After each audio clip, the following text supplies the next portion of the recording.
me and Team Ragadog are going to do this shit back to back. Luis Grulet's next. But back to back to back, we're going to keep seeing you guys in the winning circle. And yeah, these fucking Gen Z kids, huh? Raw Dog, that was a raw performance. How are you feeling? I feel good, man. I'm just happy we got the fucking win. That kid's tough as shit. There was a lot of things that I didn't expect. My corner fucking hit an audible for me. That last round, they're like, hey, quit wrestling up and giving up your back. Play guard and use that to get up. Play guard and use that to escape. And that was a big difference maker. I really trust my guard. I think I'm really dangerous with my guard. That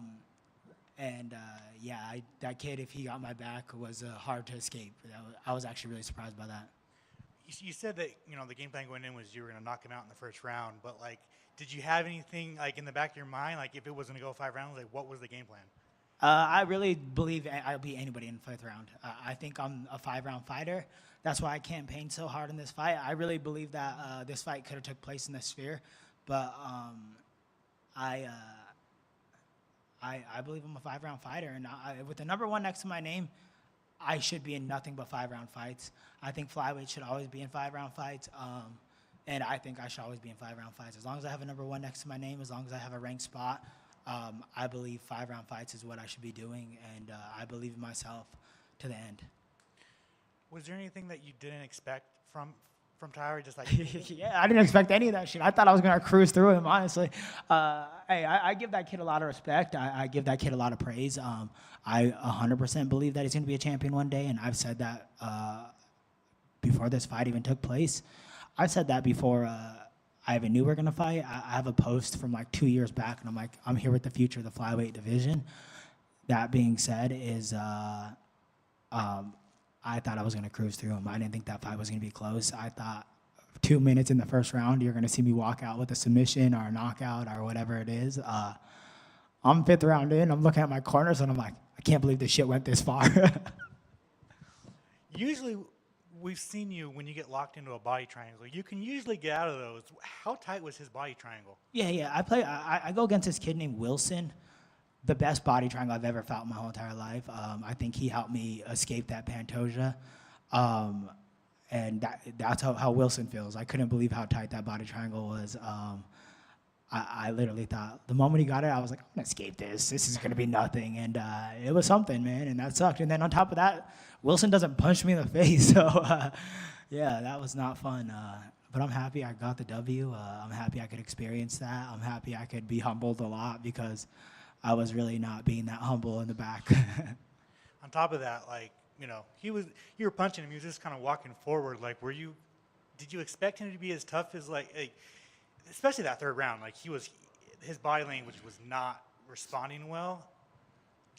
What do you think? Is it just his like 24-year-old chin? Like, what is it? Yeah, I mean, I don't know really. Shit, your guess is just as good as mine. I was cracking him pretty good. I thought the first round I was able to get a good read onto the striking, and I'm like, okay, cool. I think I have a pretty big advantage here. That 3rd round came, and I caught him with that knee, and I was like, okay, cool. I think this is going to be over here. I was having a nice, pleasant conversation with Herzog. He was telling me to quit doing the shit I was doing, and yeah. I honestly, man, all respect. I think Herzog's the best ref in the world. He was really good at communication. He was really good with that stuff. Yeah, I'm just happy I was able to pull this one off. Obviously, you're in a weird situation in the division. On top of that, it's kind of crazy. Since your UFC debut, you've never fought outside of the rankings, which is like insane. But with the division, how it's ranked up, and you kind of called your shot. You like to be a backup for either of the 2 flyweights coming up. What do you see next? Like, do you feel like I see a title shot next? There's no way about it. I have a win over the whole top 5 of the division. I'm all about rematches, but that being said, is like I earned my way to a title shot. I took a short notice against the number 1. I just took out the hottest prospect in the division. I think a title shot is what's next for me, and I'll be the backup for the title fight December 7th. I want your thoughts on the title fight. It was announced today that Pantoja is fighting Kai Asakura. What are your thoughts on that? And what are your thoughts on Kai Asakura coming into the promotion and getting a title shot right off the bat? I've been watching Kai Asakura for a while. I think he's sick. I think there's a lot of cool things. He's yet to make flyweight, so I'll be there and I'll be ready just in case he doesn't. That being said, I'll give that man his roses. I think that he brings a lot of excitement to the division. I think he could take out Pantoja. I think if Pantoja grapples him at all, it's going to be over. That being said, the fight starts on the feet. And finally, for me, Louis Goulet is up next. What can we expect from that Savage on Tuesday? War, violence. This kid is something different, man. He's brutal. I was saying this before. Luis Goulet has a very good ground game, a very good submission game. He chooses to beat the shit out of people. He chooses to be violent, and that's why I hate training with him, and I love training with him, man. He's the reason I'm here right now. Right over here. Congratulations on the performance. Is there a part of you that is hoping that Amir Albazi doesn't get pushed to the shot over you in case he does have a great performance against Moreno in November? Yeah, for sure. Definitely. I hope he goes out there and shits bricks. Honestly, I think he's the big what if, But that being said, never been that impressed by his performances. I don't really expect anything different. Sure, and I guess you could say you're kind of like on a revenge tour since the loss of Pantoja. I mean, with Moreno and now at Tyra. So to complete that tour, you'd obviously want to have the belt on your waist soon. So what would you approach differently if you would, inside or outside of the cage, if you get another opportunity at gold? Yeah. I'm going balls to the wall, bro. I trust my pace. I trust my cardio. I trust a fifth-round Raw Dog, bro. Is a dangerous Raw Dog. I trust myself. I think if I ever fight Pantoja again, maybe I shouldn't be telling my secrets, but I'm going straight after him. I think I played it too safe. I was a little too worried. That being said, I'm going forward. I'm going guns a-blazing, and that's what I'm going to do. And I know you touched a bit on it about Kai Sakura earlier this week, but how excited are you for that signing, just for the eyeballs that it can bring to the flyweight division? And do you think this is the best state it's been in the past few years, just given all the promise it has? Yeah, for sure, man. Did you guys see Clayton Carpenter today? I've been hot on that kid for a minute. He's been sick. He does some cool things. I was watching him through LFA. He does a great job. There's so many up-and-coming kids that I'm like, damn, they're sick, And Luis Goulet being the hottest prospect of them all. So you look down the division up and down. I think this is the most exciting it's ever been. It's hard for me to say that because I'm still fixated on the WEC days, and I would always look up to the guys that I look up to. But that being said, if you look around all around right now, these guys, these newcomers, everybody that's in here, Mick Maynard's done such a good job at developing this flyweight division that I think it's just an exciting time. And we know you're obviously a fan favorite fighter, fan-friendly guy to watch. So what are you going to do to stand out amongst all these new prospects and just the way the flyweight division is shaping up to be for the coming years? I'm just going to keep beating the shit out of these Gen Z kids, I guess. I don't know. I don't know, man. I just have to put balls to the wall, put my gas down, and learning. There's a lot of lessons that needed to be learned today, and me and my team are going to go back to the drawing board. Me and the Raw Doggers, that's what we call ourselves. I'm just kidding. Me and the Rebellion, me and the, the Dropouts. What are you guys? What else do we call ourselves? I don't know. The Misfits. Whoever's fighting the week is really who gets the say of what our team name is, and that's why we're the Raw Doggers this week. But we're going to go back to the drawing board. We're going to keep growing, and we're going to make some things happen. I saw you embracing Khalil Rountree when you were leaving the cage. So what did you think of his performance? Oh, man, he's sick, right? I always thought he was cool. I think he's violent, and my favorite part of the sport is just, like, I love the arts, but you just got to love a violent motherfucker, and Khalil Rountree is that. Agreed. And last one for me, what's the message to all the Raw Doggers that have stuck with you thick and thin?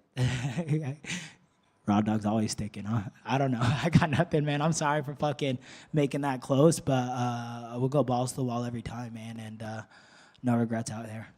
Congrats. Thank you. I have two follow-ups for you. What did you tell Tyra right after the fight? He looked, after the decision was read, it looked like he was...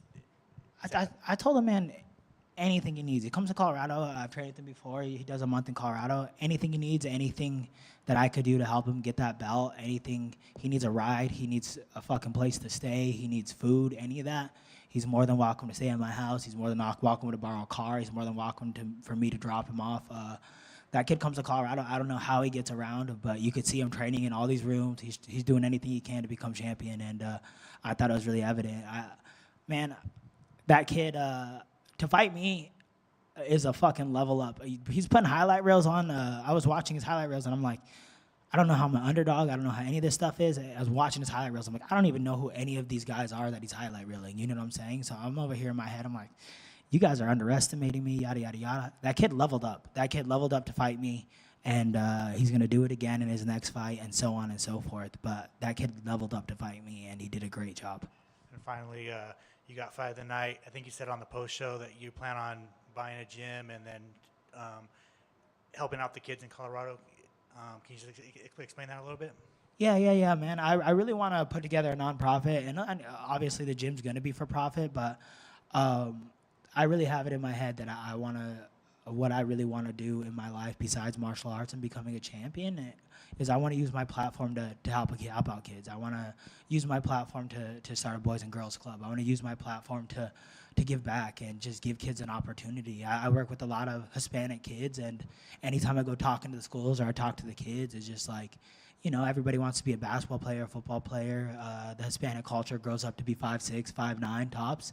And it's like, if I want some of these kids to go to college, we can get a wrestling program going. We can get, you know, and it's just like in these poor neighborhoods, they got limited resources. These kids are taking care of kids. These kids are forced to grow up at a young age. And I don't know about you guys, but I know, you know, I was getting in trouble when no one was around. I was getting in trouble, and it's like these kids are babysitting their brothers and sisters. These kids are, you know, raising kids, and it's like I want a place where a kid could be a kid. I want a safe zone. I want a place where there's gonna be tutors, counseling, all the above, and that's my ultimate dream. Is just that's my goal after MMA is just to have a fucking safe place for these kids and the new generation, and to give back to the place that gave back to me, you know, and. That's the ultimate goal. Is if I wasn't using my platform for something good, then who the fuck am I, you know? Congrats on the win, but just a quick one. Amazing fight, by the way. It was like watching a John Wick movie. What was you and Herzog talking about? Juan Wick. After the fight? You know, you said that Herzog was saying like... he was telling me, quit fucking hitting him in the back of the head. I was like, all right, bro, my bad. I don't know. And I think he was telling me just quit cheating. But yeah, just kind of that. It was just he was just like, hey, bro, you're grabbing his. I think he was saying like my hands were open and like, you know, it was just good communication. It's just shit I didn't know I was doing. It was just natural instincts of just like I'm trying to win a fucking fight here, you know, by any means necessary. So I appreciate him for communicating with me because sometimes I don't even know I'm doing this shit. Right on, man. Thank you, sir. Thank you, guys. Thank you, guys. I just have one follow-up. Brandon, just one follow-up. Sorry. It was just last year when you were put on the prelims for UFC Kansas City, which was later labeled as a mistake from Dana and the company. So do you feel like as if these past couple of fights have really removed any doubt and just underestimating you as a fighter? I've been in 5 rounds ever since then, bro. Like I appreciate it, Dana, and I hope that I could continue to earn this spot and continue to be in some of these top positions. But I think, like I said, I deserve some of these main event spots. You know, I'm a threat everywhere. I feel like I got to show it as much as I wanted to, but I'm a threat everywhere, man. Thank you. Thank you.